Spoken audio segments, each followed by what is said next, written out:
And tonight, Jeff Crouere and I are going to be talking politics. We're going to be talking about the New Orleans and even the Louisiana elections. Obviously, we just had election day. A lot of people were surprised. A lot of people went to sleep. Good evening, Jeff. How you doing today? Hey, Steve. Good. Thanks for getting together with me on this, and I think we're going to have a really good show. Those people watching it, please go ahead and share. Let your friends know that it's live, and would love to be able to get your friends on with us. So, Jeff, I'm going to right now, by the way, I'm going to send you the email to the URL, okay, as we speak. I'm sending it right now. So as I do that, why don't you tell us your impression of the New Orleans mayor's race? You know, Steve, it was disappointing that voters were so disengaged. You had just apathy all over. And my reason for being upset is because I think there's so many important issues that need to be addressed by the next mayor. I would have thought that people would have been engaged and excited about voting and excited about electing a new mayor, but it was not the case. From the very beginning, the race was ho-hum, and maybe it was the electorate, maybe it was the candidates. It certainly wasn't the issues. We had lots of issues. That wasn't the problem. Maybe the media didn't focus on it enough, but I sort of think they did. We had a number of debates and so forth. The sideshow with Sidney Torres really got the most attention. I mean, that really became one of the big issues in the race. Not the candidates fighting, but Sidney Torres fighting Desiree Charbonnet, which was a sideshow. Yeah. Go ahead. Really disappointed me in that you didn't have more excitement, engagement in the race. Okay, so do you think that's going to change? I do. I was talking to a representative of the Charbonnet campaign. Can't divulge too much, but I think the gloves are going to come off. I think we're going to see more of a feisty competition between the two, because really there wasn't much going on between the two of them. You had Sidney and Charbonnet, and you had Judge Bagneris attacking the two ladies, but really not much between the two of them. Desiree was attacking Sidney, and it was bizarre. But I think they're going to obviously have to engage each other, and Desiree's got ground to make up. So the best way to do that is to highlight your differences with the opponent, and the best way to do that is negative campaigning. Such a shame. Basically, yesterday talked to Ed Charbonnet, and he had done a survey about the election, and you and I talked about it on your radio show yesterday, and I was asking him, hey, why do we have such a horrible turnout?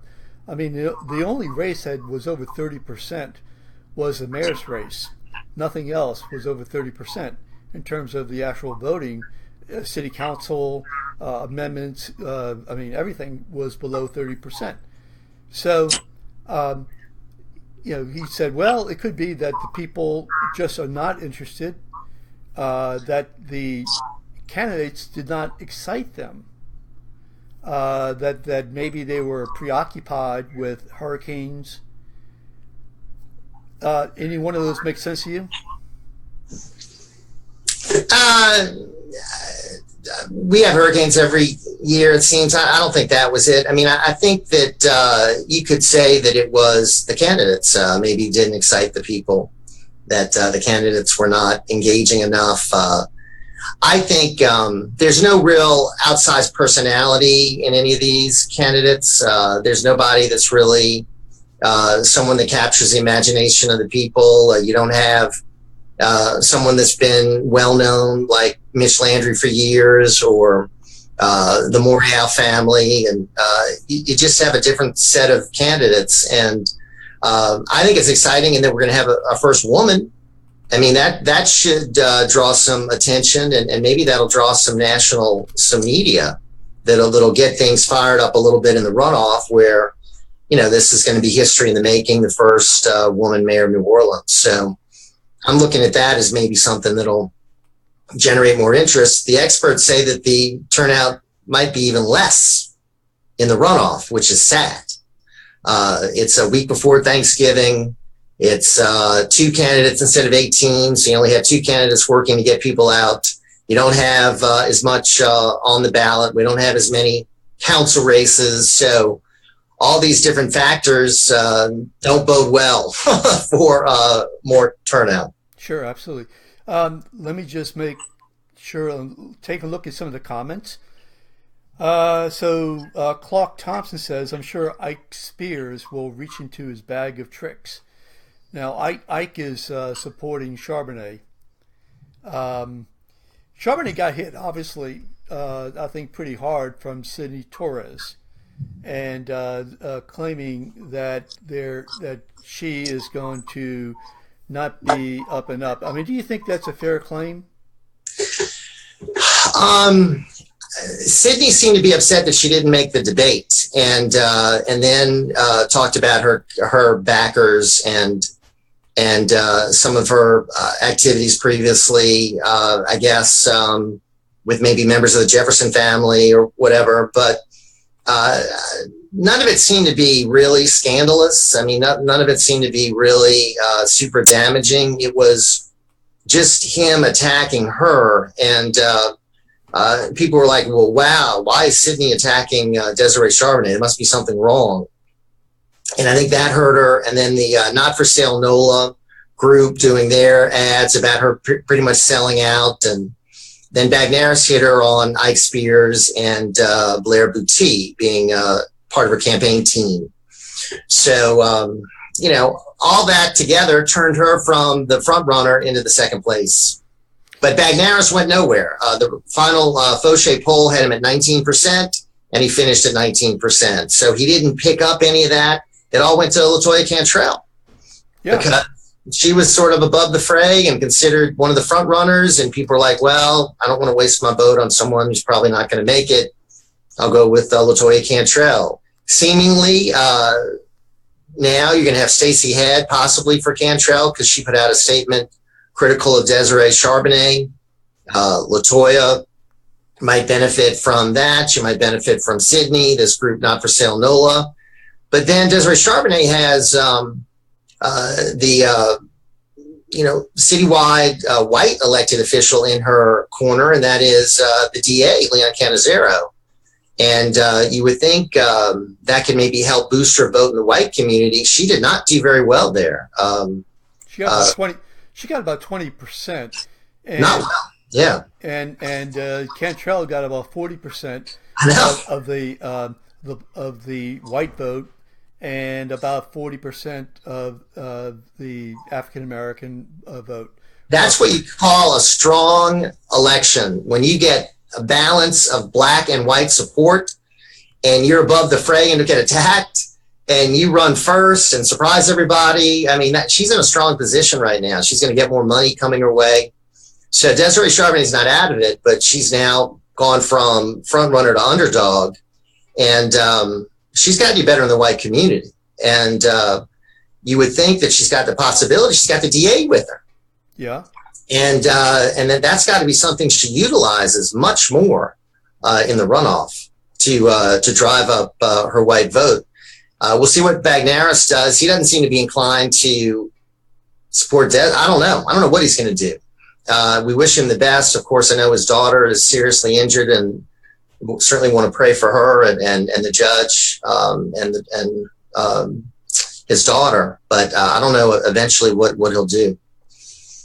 Yeah, right now I'm sure that he's not involved at all. By the way, in terms of his daughter, on Bayoubuzz, we have an article there with a link to it, a GoFundMe fund in her name. Good. Yeah. So, and that's absolutely, horrible situation. Horrible. Moving back, how can say Charbonnet get more of the white vote? I mean, if she doesn't get the white vote and more black vote, then obviously she has no chance. I think the best way is for her to present herself as the law and order candidate. She's going to fight crime. She's going to work with the DA to put the criminals behind bars and do something about the crime rate. That's the number one concern in the white community. And I would think that's got to be her plan. I think, obviously, the sewage, water board, the streets, homelessness, the economy, and jobs are all issues.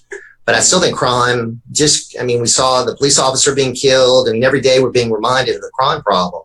So I would say that could be maybe an issue that she needs to push hard, and contrast that with LaToya Cantrell, who has been on the city council while the NOPD has lost officers, while the crime rate has gone up. And even though she wasn't mayor, she could tag her as being, on watch while the problem got worse. Absolutely. So if anybody has a question, just go ahead and post your question on Facebook or a comment, and we will take a look at it and try to get it live to you. Also, if you're watching, please go ahead and share so other people have an opportunity to talk to Jeff Crouere and to discuss the elections. Is Charbonnet, obviously she was a municipal court judge, so therefore she handled some criminal cases, but those are not the serious cases. Far from.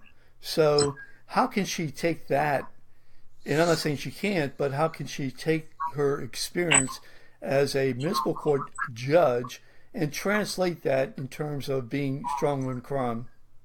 Well, I've read her crime plan, and she talks about putting more resources into the NOPD, trying to boost the number of officers, doing what she can do to get these criminals behind bars. I know she wasn't obviously criminal court, but she dealt with minor municipal offenses and so forth. So she has an idea, I think, from her vantage point of the crime element in the city.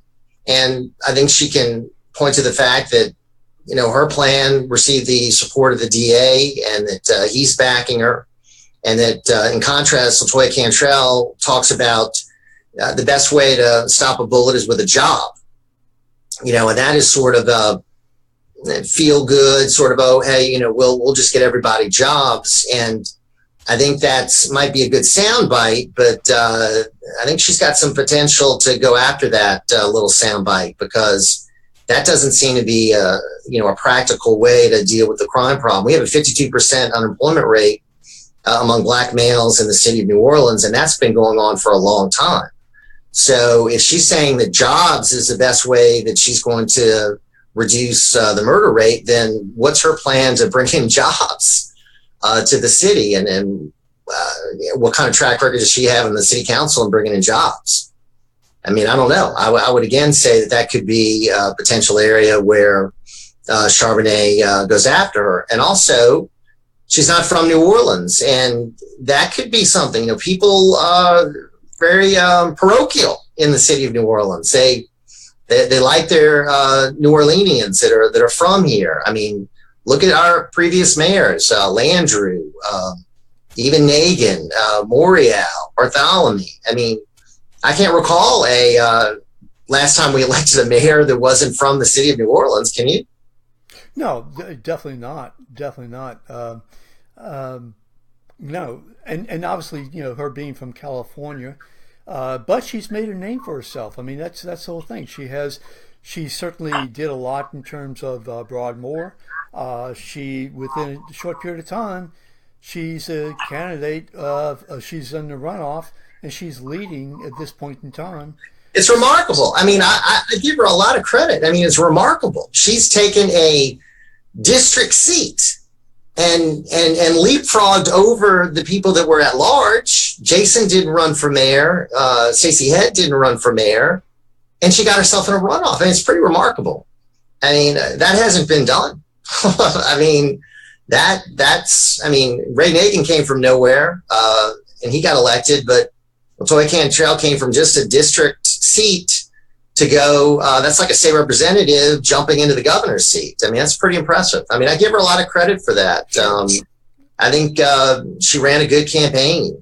She stayed above the fray. She didn't get on the wrong side of Sidney Torres. I mean, she seems to have maybe the support of some of these business people that are bashing Desiree Charbonnet and Stacey Head and powerful figures. But I think she's got some vulnerabilities that Charbonnet might want to look at. Okay, so we have some comments and questions. Let me take the one at the top. John Georges. John asks, has there ever been a non-Catholic elected mayor of New Orleans? And also, he says, what is remarkable is enduring $700,000 of attacks. Go ahead, Jeff. I agree. I mean, they went after her. Well, she went from first place to second, so it did bring her down, but it didn't knock her out of the runoff. So she is an attractive, personable candidate that is impressive. I mean, she comes across as polished. That's something LaToya Cantrell is not.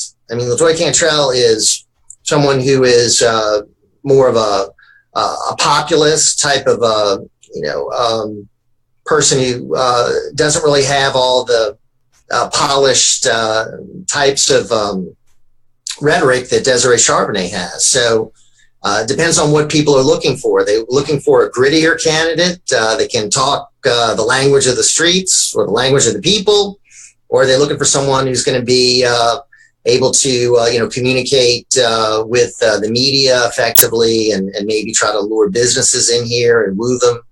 So, I mean, Desiree Charbonnet certainly seems to me to be, just from watching the speeches on Saturday night, seems to be more eloquent. But LaToya Cantrell's got passion. She's got certainly a lot of desire and a lot of drive, and all that has definitely worked to her benefit. As far as the non-Catholic, looking back over all these last years, I mean, I can't think of a mayor that has not been Catholic going back to, the early 1900s. I mean, everyone that I can think of is Catholic. Well, you almost had Donald Mintz, and what a race that was. Let's see. I think Richard Pennington might not have been Catholic. I'm not sure that he was run off with obviously Ray Nagin. So I'm not sure about Richard Pennington, but he lost. So yeah, he lost. Okay, so Christopher Brown says on the buzz phrase, "Nothing stops a bullet like a job." How does she protect people who have jobs that are exposed to the dangers of the criminal element? Look at the security guard who was shot and the police officer who was killed. These are people who are tasked with protection, or protecting us, and who are harmed in the line of duty. So, he's saying, look, jobs are not going to. I mean, he's saying that's really the issue, but I would argue that if you have more jobs, then you probably would have less crime. But the question is, how do you get more jobs? I think Christopher makes a good point. I mean, we've got people that have jobs that are vulnerable. I'm in the CBD right now. There are people walking around here all the time that are the homeless, that are coming up to people. You never know whether someone's got a weapon. You're looking around constantly as you're walking around. There's no safety. There's no police officers around. It's a scary environment. And you've got people that have jobs that are down here, vulnerable. CBD, there have been 2 shootings in recent days. You've had, as Christopher pointed out, people that protect us, security officers, NOPD, that have been shot. One of the men tragically killed. So you look at it from that angle. People that have jobs are vulnerable. But if you get jobs to the people where they have opportunity and hope and they're able to provide for their family, then they're not going to turn to crime. So then you got to say, all right, well, LaToya Cantrell, this is your plan. What's your job plan? I mean, what have you done on the council to promote jobs? And Steve, I think over the past 20 years, I think you'll have to agree with me, the one industry that has really shown the biggest growth in New Orleans has been the film and video industry. That thing, for a few years, came in here like gangbusters and really changed the city. And the tax credits were extremely successful. So that was a program that they introduced, lured a lot of business here, and it was fabulously successful. Unfortunately, they tinkered with them. A lot of the business left, and we haven't replaced that, I don't think, with any other industry. I mean, we've got little pockets of growth here and there, but certainly we don't have the kind of success that we had back then. Well, I got to tell you, the technology industry, as I mentioned, I came up with the idea of the tech tax credits, the digital media tax credits, and a lot of companies here in New Orleans, Right. as well as in Baton Rouge and Shreveport, etc. A lot of these companies are doing quite well with those tax credits. So let's see. Just looking at some of the other comments, one question that John Georges does ask is, how many mayors finished second and went on to win? Morial, Bartholomew? I love these questions. Yeah. Mitch Landrieu. Mitch Landrieu ran for mayor in 1994. He lost. In 2006, he lost. And then he went back and won. Nagin never ran before. Bartholomew never ran before. Dutch Morial was successful from the beginning. So was Mark. When you go back further than that, you don't have too many mayors who lost and then came back and won. But Mitch Landrieu was certainly, that example. He won on his third attempt. But he didn't go second place and win that election. Yeah. Now Bagnaras came in second 4 years ago, and he tried that. And Troy Henry lost 8 years ago. He tried to come back, and neither of them were able to win. They never got traction any race, and I think they're both very accomplished, very impressive people. And unfortunately, they never really got traction either time they ran, and that's sort of surprising. But I think the buzz this time was all about a woman. I think from the beginning we're hearing that we're going to get the first female mayor. More of the voters in New Orleans are women. I think there was a lot of desire among some of the women voting in New Orleans that, hey, this is our time. I mean, it's about time we had a woman mayor of New Orleans. It's been 300 years. So let's do it now. Right. Well, we are going to do it now. There's no question about that. Better late than never. Yeah. And in fact, if you think about it, not just a woman, but an African American woman. Right. And I think that's historic. And obviously, I think when either one of them wins, there'll be a lot of attention, and hopefully that can be a very positive thing for the city. Because let's face it, sometimes we get in the news for the wrong things.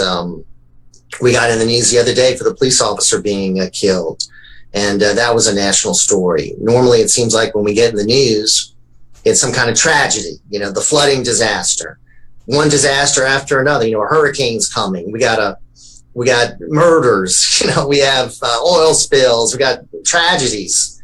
It'd be nice to have something positive and something exciting to talk to people across the nation about. Boy, that is true. We can talk about the Saints. They're 3-2. Right.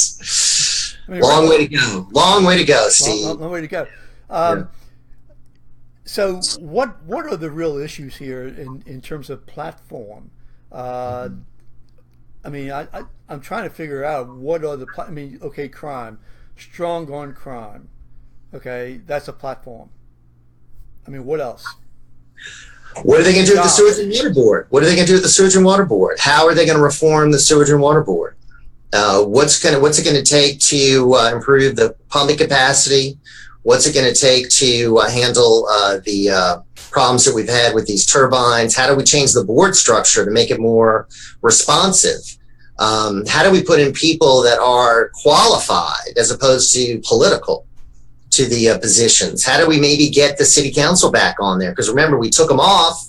The mayor became the president of the board, and then the mayor's sort of an absentee president, and then comes back from Aspen and starts pointing fingers at everyone else. So, I think both of the candidates should talk about, they're going to take hands-on leadership of the Sewage and Water Board. Then, what's their plan to deal with the economic woes and deal with that unemployment rate and deal with, bringing in more business. Our population, as you probably know, went down last year for the first time since Katrina. How are they going to bring more people back to New Orleans? I mean, what's their plan? We can't just, I know we have lots of festivals. We can't just have festivals. That can't be the job development program. So what are we going to do to grow jobs? And I think there are all kinds of juicy issues. I did a video, you hopefully might have seen it, about the street conditions. Mm-hmm. I think streets are horrible. I've lost 4 tires since living in Lakeview. I mean, I think the streets are atrocious. I mean, absolutely atrocious. And I think that should be more of an issue. And, the panhandlers, I'm telling you, it drives me crazy coming down here to work and having to go through this line of panhandlers when I go out to the meter and try to feed the meter. Every time someone will accost me wanting money. I mean, it's just bad. And then you've got, of course, the red light cameras and the meters and all kind of other issues. So we got a lot of things that I think the candidates can talk about.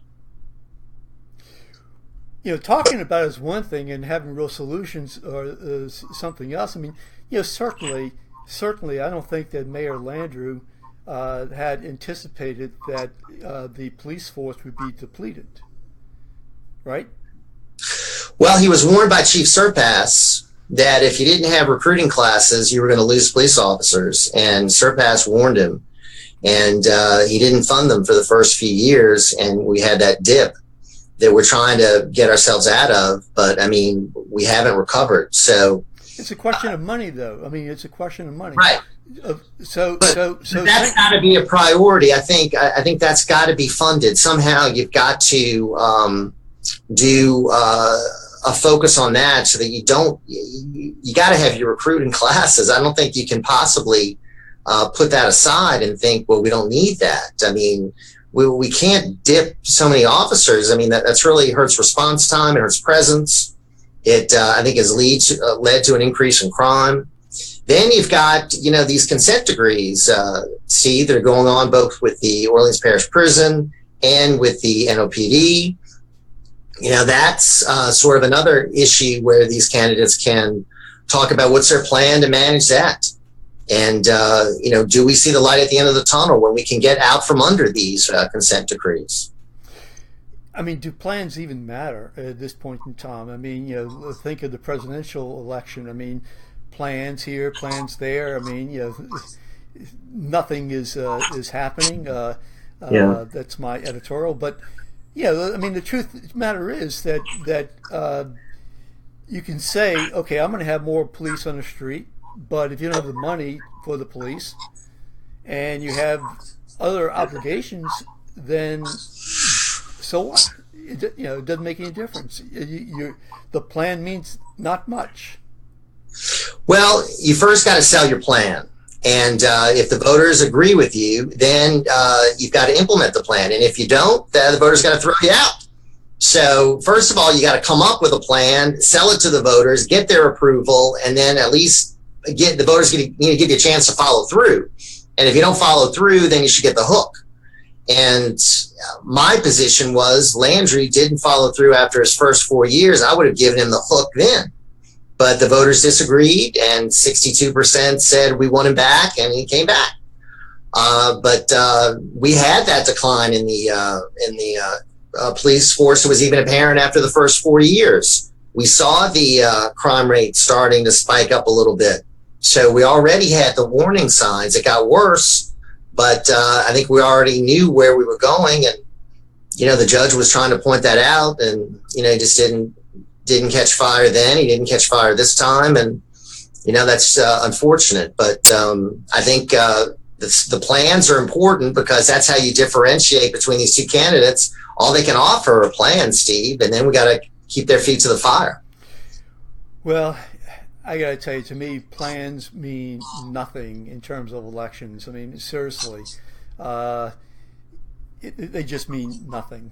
Nothing at this point in time. The presidential election, whether it was Clinton or right. Trump, I mean, well, people get elected sometimes with plans that are appealing, or sometimes they'll get elected because their slogans are appealing. Dominic Impostata, fresh ideas. I mean, that slogan stuck. Yeah, I think that was his slogan, fresh ideas, and then I don't think people really got past that. So he got a slogan out there that worked, and then got himself elected because it was an effective, catchy slogan, and it contrasted him with the guy who'd been there 23 years. So it was very effective. I don't think either one of these. I guess the slogan would be from LaToya Cantrell that the best way to stop a bullet is with a job. I guess that's her slogan right now, but I think that's a vulnerable slogan, to be honest with you. Okay, so we have a comment here, actually a question. Clark Thompson says, LaToya has earned a lot of trust in District B. Does Charbonnet have any core strength like that? Her family has been here for decades and decades and decades, so she's got roots that I think. But she didn't do well.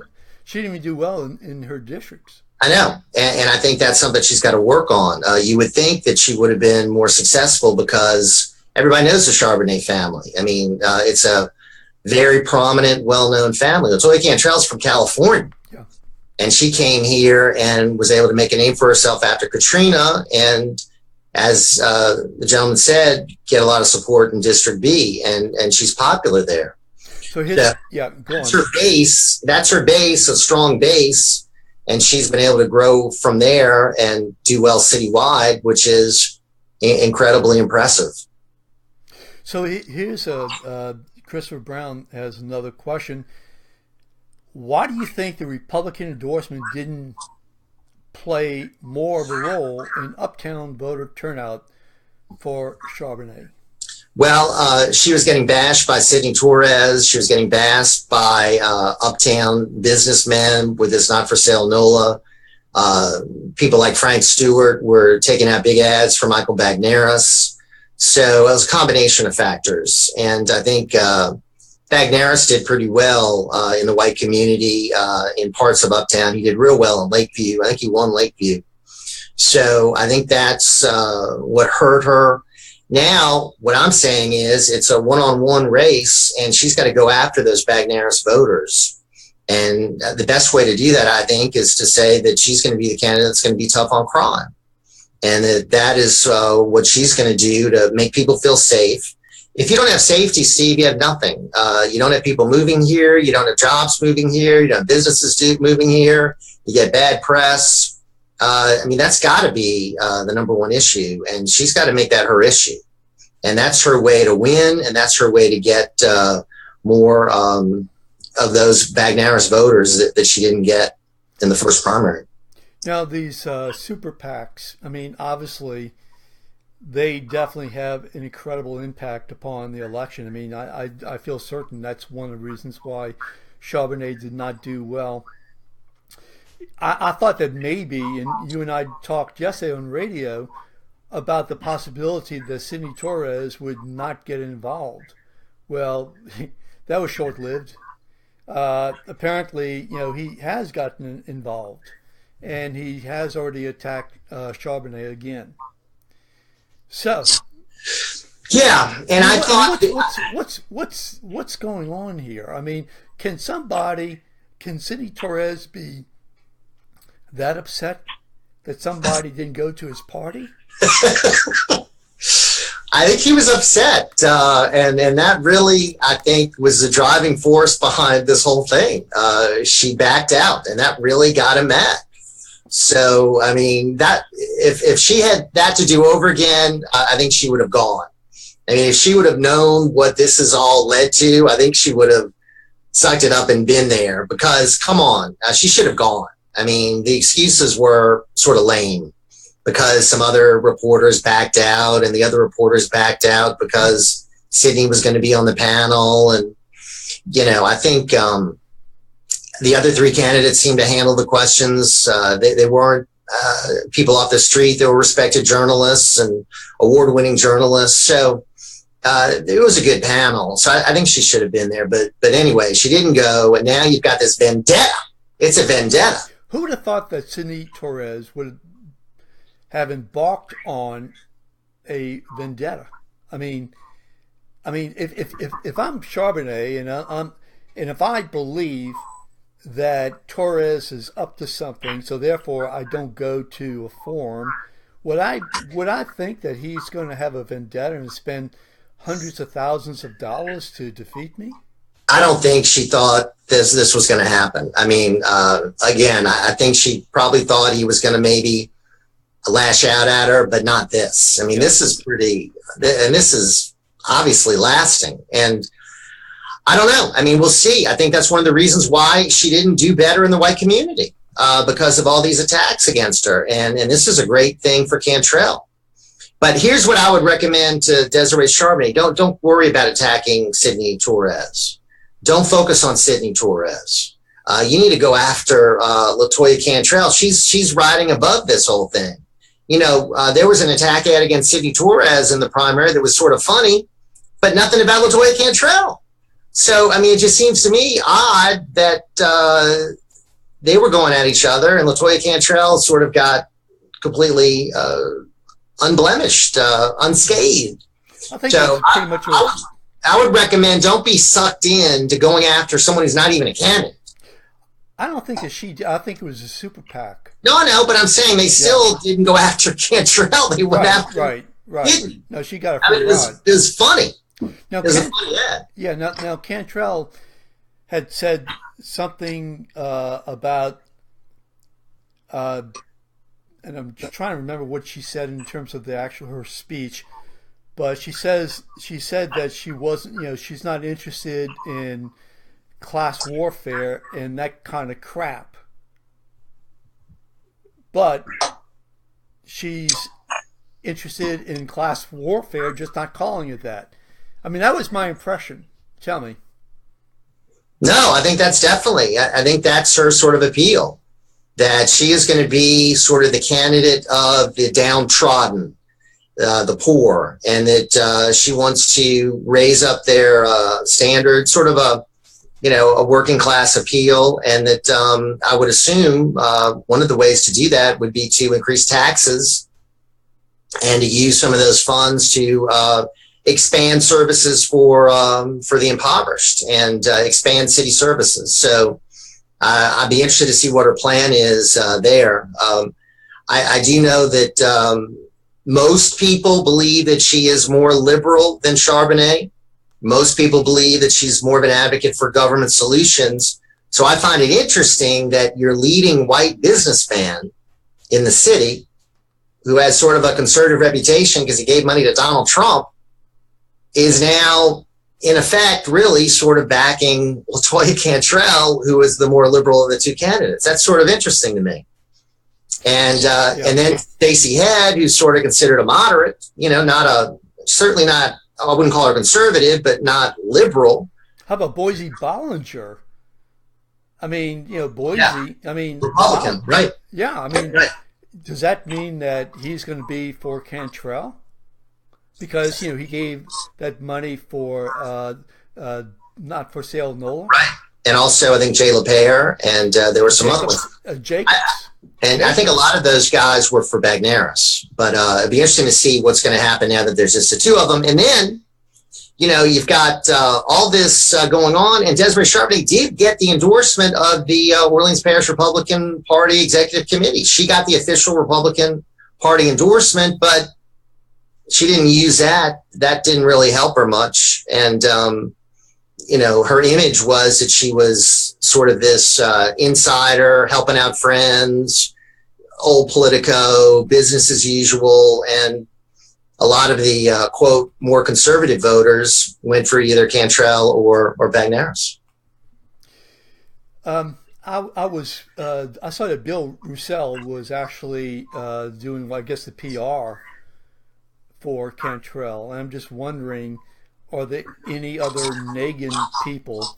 I know that he worked for Nagin. I'm just wondering if there's any other high Nagin people who are involved either for Cantrell or for Charbonnet.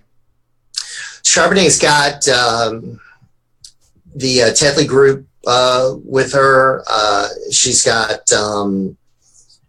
people like Billy Schultz behind her, who's an old Morial guy. She's got Ron Nabone, who's an old political hand, very experienced. Sure. Obviously, Ike Spears and Blair Boutte, people like that. So she and the DA. So she's got sort of a cross section, and then interesting that Cantrell has, as you said, Bill Roussel, also Karen Carvin, who's been around helping Democrat candidates for years. So at least her dad, I mean, for sure. Yeah, her dad had a winning streak. Yeah, didn't lose. Mm-hmm. Yeah, right. And actually ran Nagin's campaign way back in 2001, 2002. Right, and so and then I think helped him win re-election. So I don't know if that streak. I think he passed away, probably somewhere in there, but I don't know if that streak was broken in 2010 or 2014. Yeah, but I don't think so. They both have a mixture of a lot of experienced people behind them. But I think Charbonnet's got more, obviously roots in the city, and she's been elected official here for a long time. She was a recorder of mortgages. Remember, she's the one who beat Mike McCrossan. And that was a big upset. And then she goes on to the municipal court, and she sort of has a good reputation there. So, she's got a lot of political experience, more so than Cantrell, but, she just had some powerful forces against her that really hurt her. So she's going to have to deal with that. And as you say, Steve, they're not going away. And it's sort of like 3-on-1. You got Sidney Torres, you got this other pack, and then you got LaToya Cantrell against one candidate. So it's sort of an unfair fight. Well, we'll see what happens. This is just beginning to heat up. I mean, it's far from. We have a month or so, and so we'll have to see. I think there'll be some other super PACs involved. I'm pretty sure of that. Charbonnet has her own PAC. I think it's Truth in Government, or Watchdog for Truth in Government, I think it is. So we'll have to see what happens. Let's shift gears for a second. Let's just talk about the Louisiana Treasurer's race. Mm-hmm. So is there any race at all? No, I think John Schroeder's looking real good. His only concern is complacency. He's got to get the turnout to at least be somewhat decent, and because there is going to be a lot of interest in New Orleans, so he's got to counterbalance that with people turning out across the street, where there's across the state where there's nothing going on. So that would be his biggest fear, is just complacency. So he's got to get his people out there. Mr. Edwards didn't get the support of the Democrat Party. That shows you how much that's needed, and he ran first. I mean, what a lame move that they didn't even endorse the guy who was their standard bearer. The run first, it doesn't look good for them that they didn't support him. And if they come to him now, I would say, hey, the hell with you. I don't need you. Yeah, we have an article up right now on Bayoubuzz. No dither for Louisiana GOP. Republicans support Schroeder for treasurer. I mean, no dither. Roger Villery just came out there and he says, hey, we support Schroeder. Well, that was pretty easy. But I mean, but the Democrats, I mean, my God, why? I mean, I don't get it. What is it? What is it? I mean, listen, he is an inspirational person. Absolutely. I've interviewed him. Yeah. I mean, he is a role model. I don't agree with him on all the issues, but he's someone that they should get behind. I mean, he is someone that has overcome incredible obstacles. I'm impressed to the nth degree with Mr. Edwards. So I don't know what their deal is. I really don't. They're really embarrassing themselves by not supporting him. I guess they're saying we don't want to spend any money for a race that we know that you're going to lose, and I guess that's really what they're saying. But in doing that, I think that they're looking. I mean, cheap. Well, cheap, yeah, for sure, cheap and just not trustworthy. Right. I mean, that's just my take. So, I guess the very last question I have is what kind of turnout do you think we're going to have for in 3 weeks? I think it's going to be very low, very, very, very low. We had 13%, and now you're going to have even less on the ballot, even closer to Thanksgiving. I think it's going to be very similar, if not a little bit less. And it's a historic low as far as turnout. So that's, again, what would keep me up at night if I were John Schroeder. Just the fact that football weekend and Thanksgiving and all these different distractions, nothing on the ballot. And it's very tough when they schedule these elections and you have nothing else to attract people to the polls. And I don't know. It's just we got to look at how we do elections in the state. I think we waste a lot of money on elections where the turnout is very low. It costs us a lot of money to put on these elections. We should combine them better. So I don't know, but I think it's going to be lower than 13.5% just due to the fact the calendar and the fewer number of other races. Yeah. And in New Orleans, 32% in terms of the mayor's race, 29% or 28% city council. Right. At large. Right. I mean, it's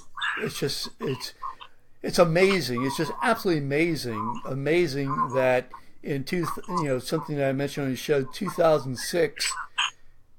Right after Katrina, we were able to get up to 115,000 voters. And here we couldn't even hit, 87,000?